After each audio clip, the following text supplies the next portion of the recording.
শীতের দেখা মিলতেই একসঙ্গে তিনটি বাঘ মামার দর্শন। বাঘ দর্শনের আশাতেই প্রতি বছর লক্ষ লক্ষ পর্যটক আসে সুন্দরবনে ঘুরতে।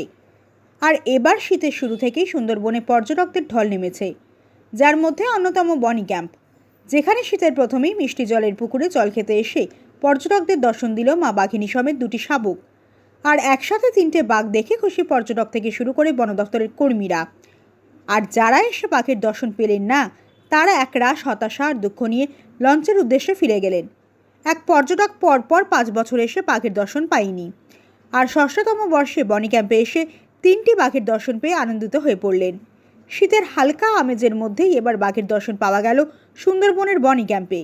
বনকর্মীদের দাবি, বনি ক্যাম্পে প্রায়শই দেখা যাচ্ছে তিনটি বাঘ একসাথে, কখনো 4টি বাঘ।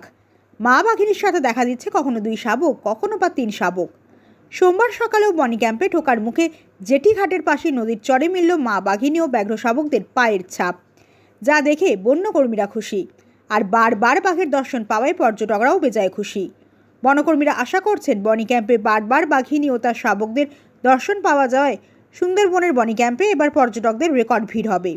পাশাপাশি তারা এটাও জানাচ্ছেন তারাও জীবনে প্রথমবার একসাথে বাঘিনী ও 3টি বাঘের দেখা পেয়েছেন, যা এক কথায় অভূতপূর্ব, অকল্পনীয়।